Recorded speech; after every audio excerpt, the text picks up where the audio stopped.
Alright guys, well welcome to the build video for the Freewing 90mm EDF F-16 available from Motion RC.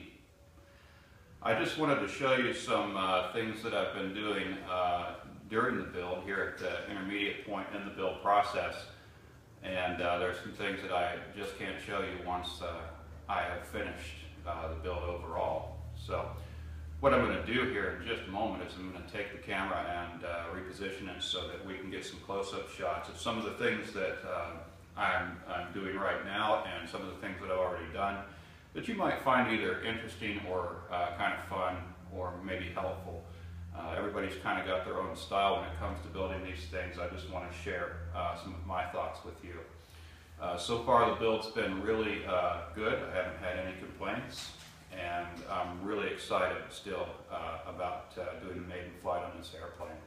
So with that, we'll go ahead. All right, so starting up here at the nose, just some real basic stuff I wanted to go over. First of all, this pitot tube right here is really delicate. In fact, so much so that I realized finally, after further review, that that is why probably we have the detachable magnetic nose here. Is for transport, so that we're not busting that thing all the time, because I haven't even put the airplane together yet, and just in moving stuff around I've broken this thing twice. And what I did as a solution here, you can probably already see it, is I used some Gorilla Glue to reassemble it. First of all, made sure I had a nice firm hold, and then I went ahead and just used some heat shrink on that and covered the thing. Now, you have the option, obviously, after having done that, to go ahead and go in and either match the gray color here. I think I might even maybe use a little bit of metallic here on the end of the probe, just to kind of scale things up a little bit. As far as the nose being magnetic, it's not very.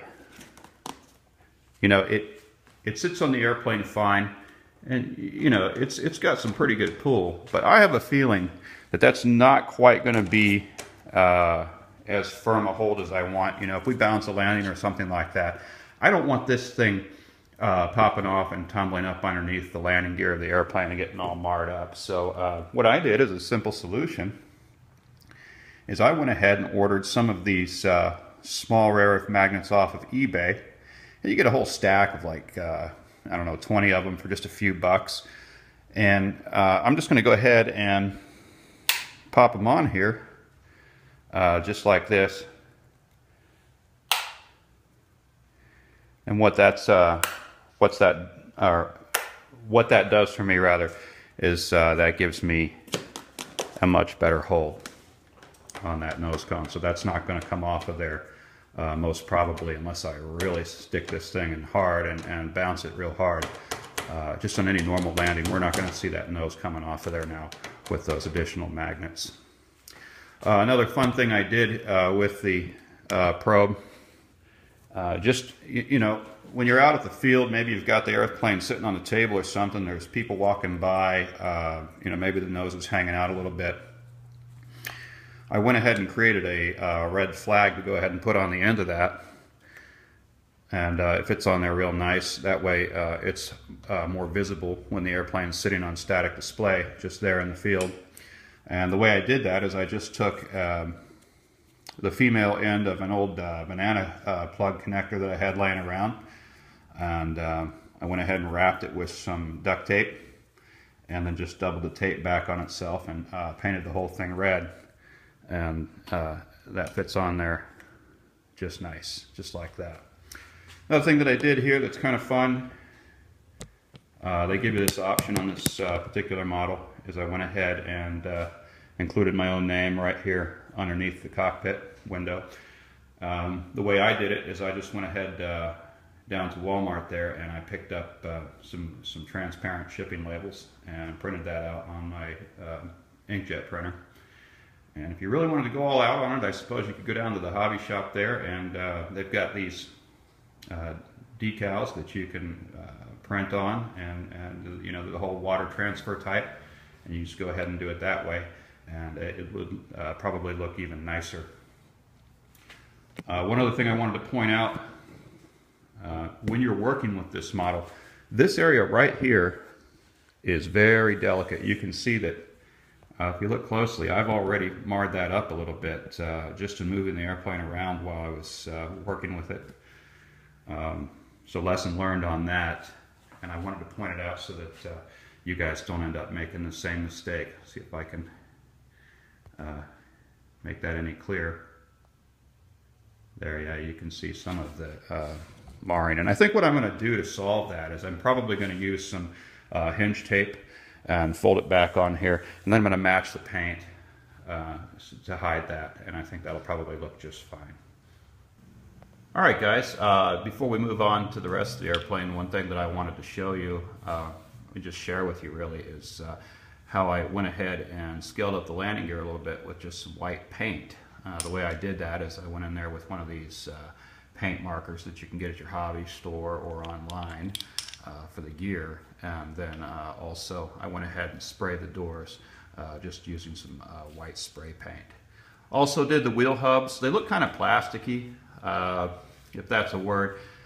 In fact, the wheel up here on the nose is actually almost semi-transparent when you get it out of the box, or at least it was on this model. So the paint really does go a long way towards help scaling things up. It's just kind of a fun thing that you can do.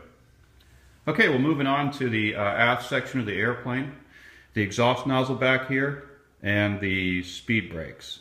I remember in the parts review video mentioning that I didn't think that there was any part of this build where there was any gluing involved, but as it turns out, these three items right here definitely require glue for assembly.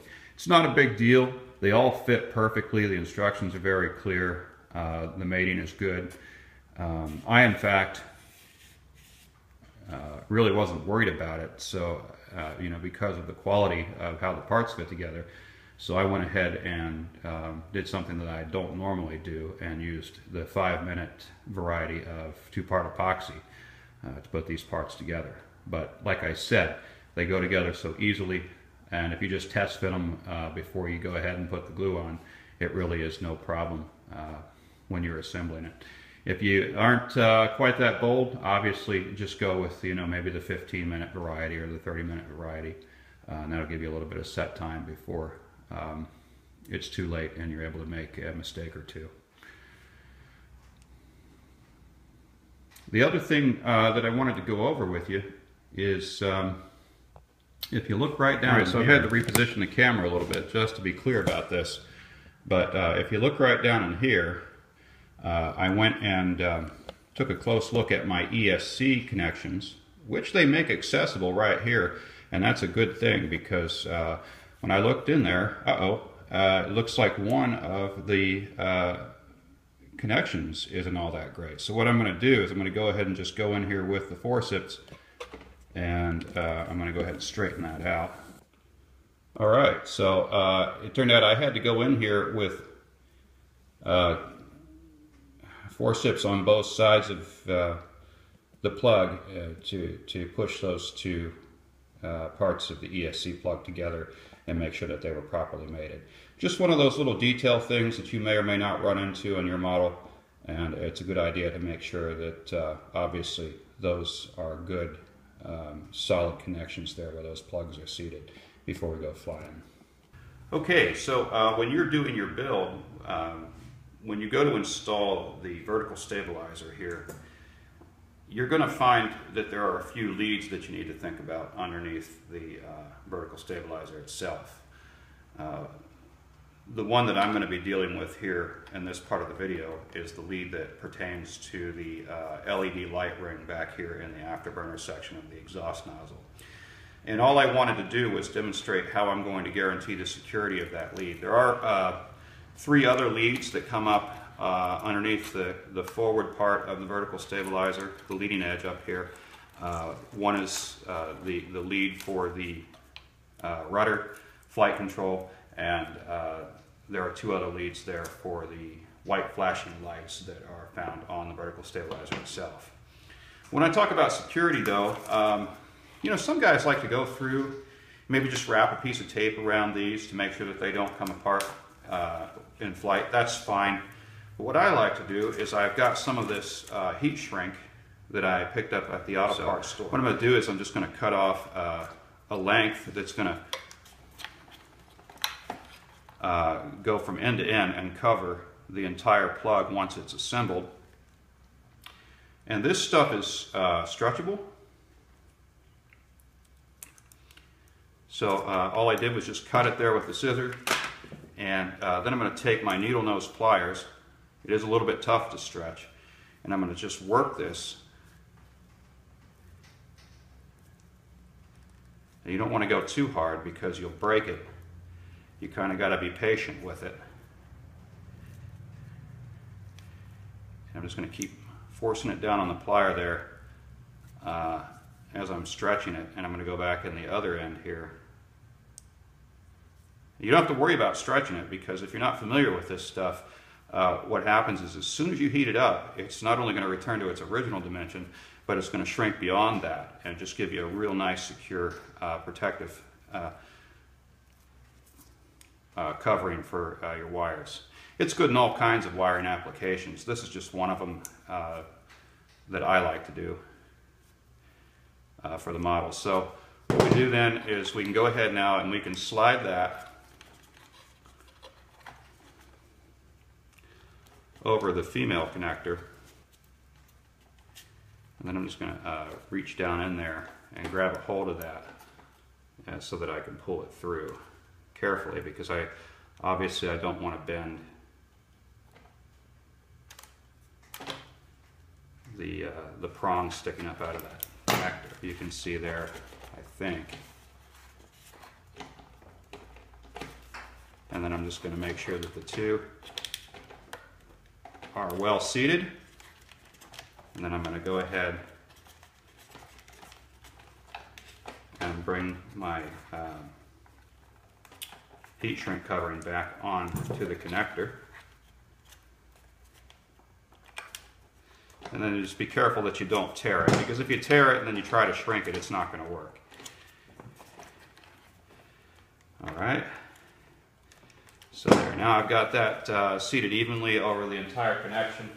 I'm going to come in here with a heat source. Just make sure that your heat source is away from everything else, because you don't want to melt anything.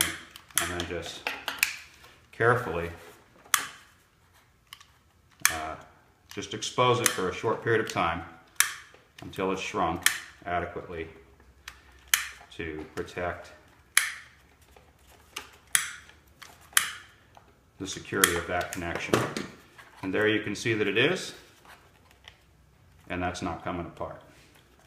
Then we can just go ahead and seat that right down into this space here, and that'll allow the stab to sit down into the mount. Okay, so before you secure these wires or these leads up front here in the forward part of the stab area, what you're going to have to do is you're going to have to route these wires through this channel underneath the mounting point here. Otherwise, they're going to sit in that mounting point, and they're going to prevent you from pushing the stab itself all the way down in there and obviously mounting it to the airplane. So what I'm going to do then is I'm just going to take the clamps again, and I'm going to run through here if I need to, and you're going to push or pull these leads underneath.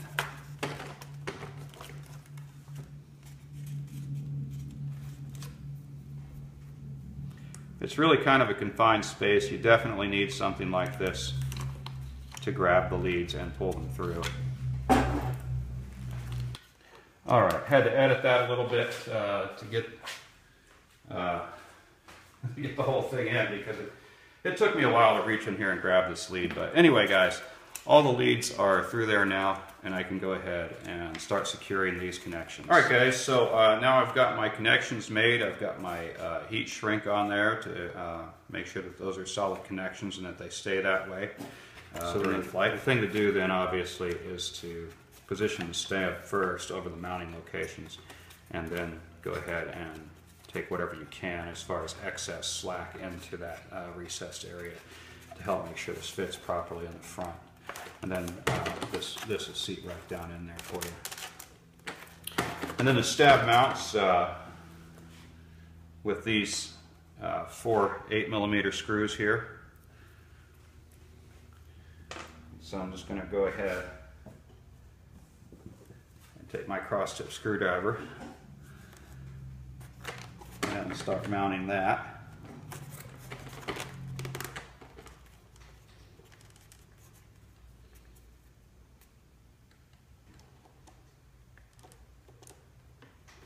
All right, I'm just going to go ahead and start that side, and then I'm going to come around back to the other side and go ahead and start it as well. Make sure that I'm getting even pressure on this mount here. And that looks like that's going to go in just fine.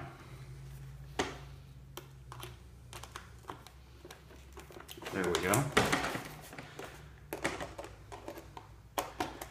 And I'm just going to go ahead and do the same thing in the back and go ahead and cinch these down. Be careful. This is just plastic that these are screwing into. You definitely don't want to go too tight.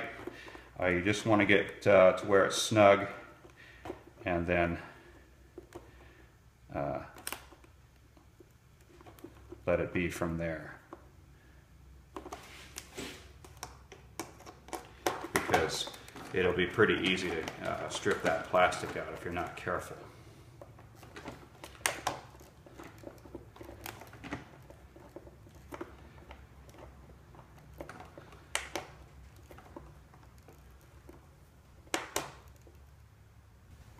Okay guys, well, I've got this part of the build done. The stab's all mounted here.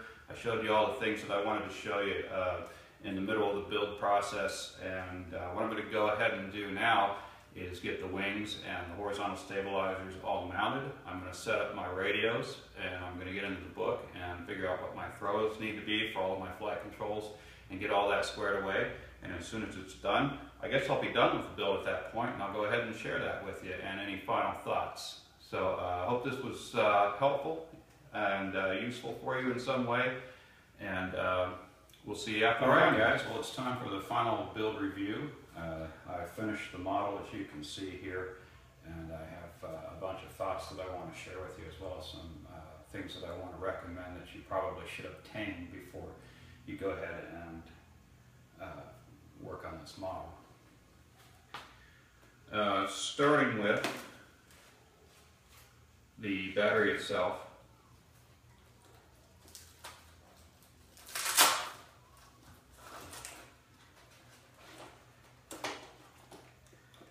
This is the Admiral 5050 C-Pack that I obtained from Motion RC. This is the recommended battery for this airplane, and it should work out just fine. Along with that, you're going to need some XT150 connectors. That's the connectors that are unique to this model. That's what it comes with installed for the ESC, or the speed controller, that is. And you also get a couple in the pack to go ahead and solder onto your battery, which I've done here. You're going to need one additional set if your charger doesn't happen to support these. You're going to probably have to fabricate some so that you can charge the battery up. And it's just a matter of what kind of charge setup you have. So that battery fits in there just perfect. And the model comes with an installed Velcro strap and buckle, rather. I'm going to go ahead and put that back down in there.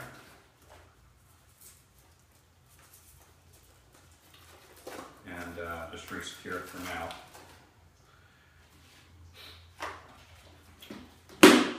In addition to that, something that you'll want to pick up is some grip liner, the kind of stuff that you use inside of drawers to keep things from sliding around.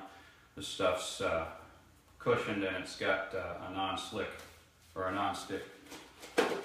It's cushioned and it's got a This stuff's cushioned and it's got a non-slip property to it that'll keep your battery from sliding back and forth on the light ply tray that they have in here that it's mounted on. And to mount this to that tray, you'll want to get yourself some mounting tape, some double-sided mounting tape, also from the hardware store, to adhere this to the plywood.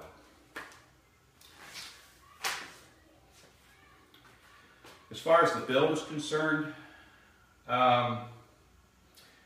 what you didn't see me do was mount the wings to the airplane and the horizontal stabilizers, pretty much. Everything else is pretty basic, not something that you really need to see to understand that well. And as far as the wings and horizontal stabilizers are concerned, that pretty much applies there too.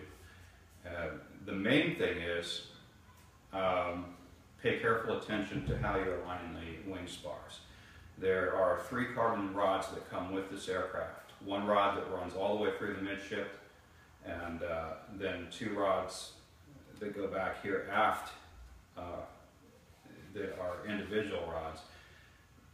The instructions tell you to mount the rod into the wing first and then slide that into the fuselage. But what I found is if you do that, if you bottom the rod out in the wing and then try to slide it into the fuselage, it doesn't quite grab solid. You have to slide that rod into the fuselage maybe another ½ an inch or so in order to get a real good grab. So just be careful, pay careful attention to your carbon spars when you're mounting your wings, so that you're getting a good solid grab before you mount these things.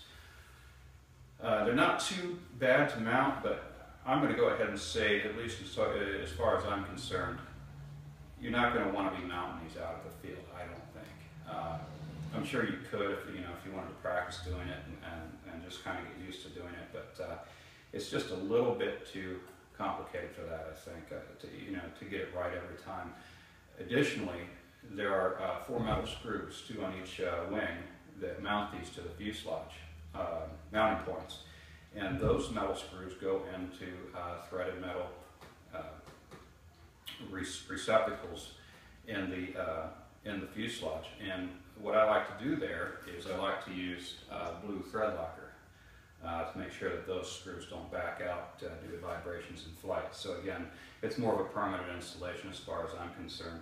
And really, it's a 40-some inch wingspan. It's not going to be that difficult to transport. Obviously, you're going to want to take the armament off and that sort of thing to do it, because this stuff here is kind of fragile in terms of transport. But as far as the wings are concerned, it's a good solid mount to the airplane, and probably is going to be better off as more of a permanent mount.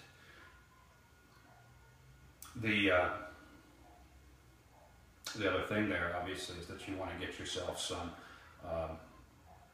blue thread locker, and you can get this at the hardware store or the hobby store.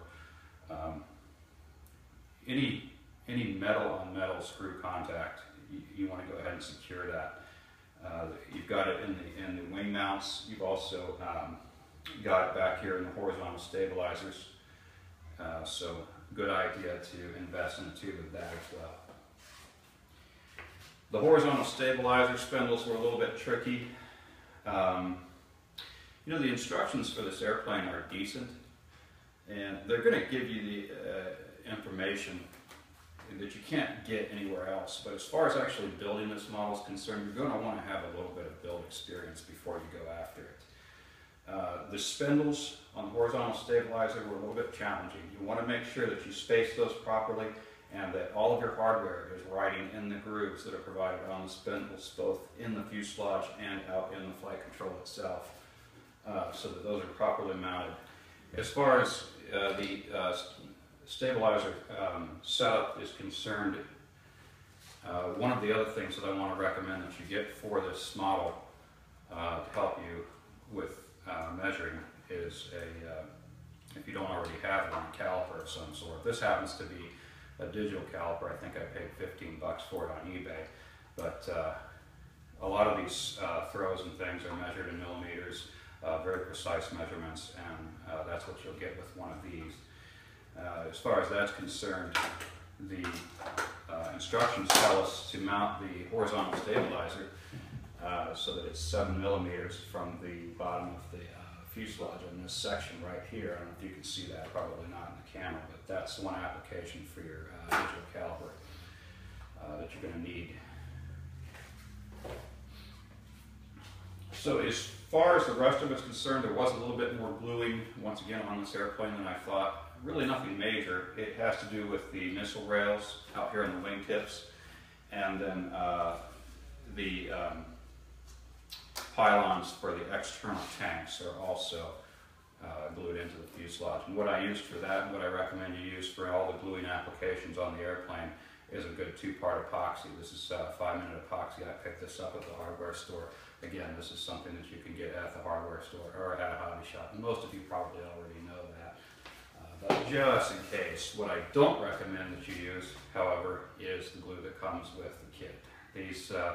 These glues take a long time to set, and they're never going to be, in my opinion, as powerful as a good 2-part epoxy is for this application.